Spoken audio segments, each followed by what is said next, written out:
This has been a very interesting week for Obamacare.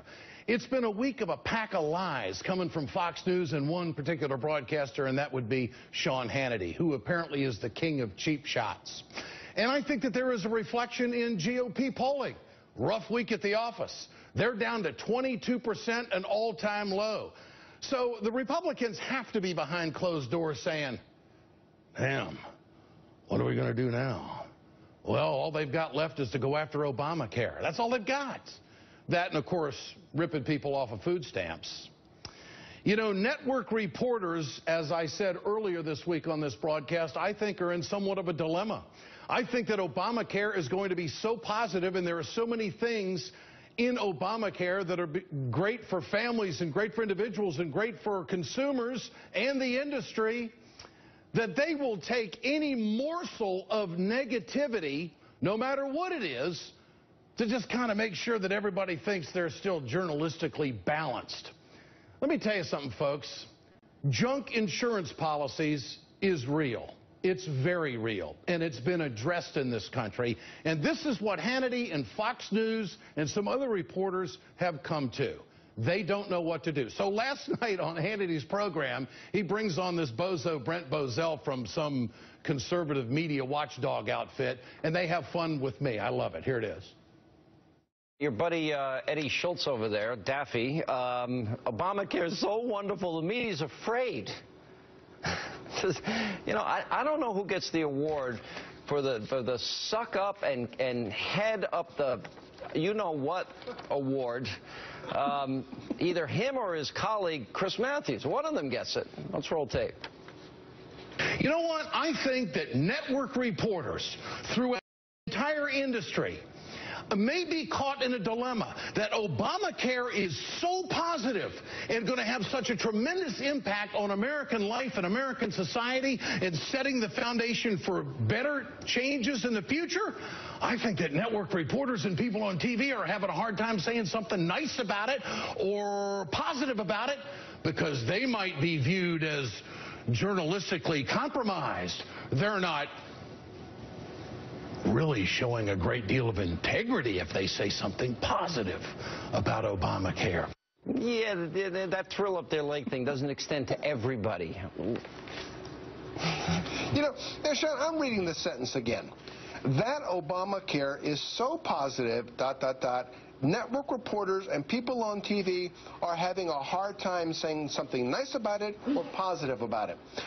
Someone needs to get some medication over to MSNBC really fast because that is the opposite of the truth. Look, this is the problem that they're having. They're having a hard time telling the truth about Obamacare. How many times did the president tell us that it was going to cut costs when it didn't? How many times did he tell us it wasn't a tax when it was? How many times did he tell us you could keep your insurance when you can't? This is an ongoing epidemic of dishonesty, and yet reporters won't report it, and poor Ed Schultz is saying that it's just so positive that nobody dares talk about it. Bozell is wrong on all accounts. Across the board, he's wrong. Hannity has now been reduced to defending junk insurance policies, and I wonder if he knows that most junk insurance policies only last about a year when people actually figure out have they been hoodwinked into a policy that doesn't cover snot.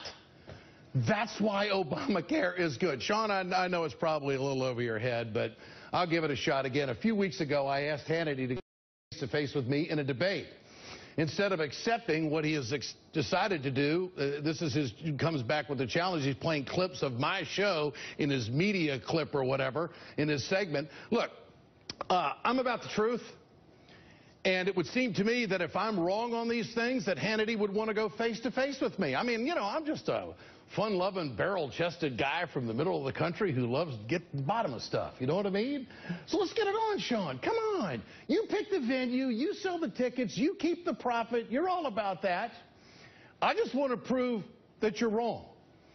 And I don't want the public to think that someone is misleading someone on Obamacare. Certainly you'd have the character to go face-to-face with me, wouldn't you? Look, I believe that Sean Hannity and Fox News has done a terrible disservice to this country by misleading people on a life-saving policy such as Obamacare. Let's face it. Let's go face to face. Come on, Sean. Let's do it for the country. Come on. Make a big fool out of Big Eddie. Be the best promo you ever had. But you won't do it because you know I have the facts. And oh, by the way, I have the law on my side. Fox News continues to spread lies and deceit about Obamacare and about just how much is it's going to accomplish. The latest. Let's go back to Hannity calling me a brown-noser for a moment for being positive about the impacts of Obamacare. You know, he ought to be careful about who he's calling a suck-up. This is the same broadcaster who did a fair share of sucking up in a pickup truck when he rode around with former President George W. Bush for a softball interview in Crawford, Texas.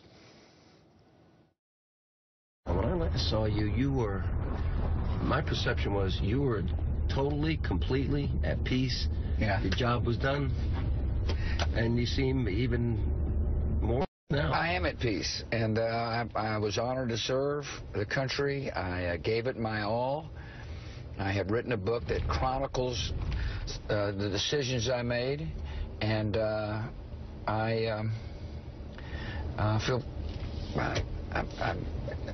I'm not desperate to try to shape a legacy, because I fully understand that there needs to be time for history to be able to analyze, for historians to be able to analyze the decisions I made, and you know, I'm content. I'm a content guy. How about that? A one-on-one with the President of the United States, Sean Hannity, in the truck with W. Never asked him about the rollout of Medicare Part D. I bet Edward R. Murrow would really be excited about that one, wouldn't he? Hannity would sell his absolute soul to defeat President Obama and defeat Obamacare. And he puts no value on his journalistic integrity, if he has any. Here's one more example of deceit by Hannity. Earlier this month, Hannity had a panel on the show. A panel of guests had so-called real stories about Obamacare, causing them all kinds of harm. Our new policy that we can have won't have the same benefits to it. Anything similar, though, is going to rise between like 50 to 72%. We don't even have insurance for our daughter who has a pre-existing condition, so we're looking at probably $20,000 in premiums next year. As a business, we are jumping through more hoops, more regulation, more paperwork, and we've also cut back on hiring full-time employees because of the health care cost involved. Well, it turns out those real stories were simply not accurate. Reporting for Salon.com, Eric Stern conducted actual interviews of Hannity's guests. The results revealed thousands of dollars in savings if the couples enroll in Obamacare. The guests with an uninsured child due to a pre-existing condition would receive coverage at a lower cost. The small business owners had a small enough number of employees that Obamacare had no effect on their company. Hannity is spreading lies and deceit. Roger Ailes, who was often praised in trade magazines across America about being a smart guy in cable. How can you let a guy go on the air and get away with that crap? Come on. By the way, is there a Fox News Standards and Practices Manual? No.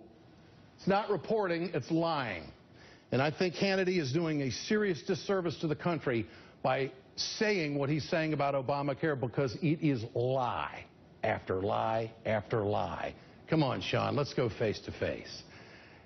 I'll make sure that you don't swim with the fishes. You'll be well protected.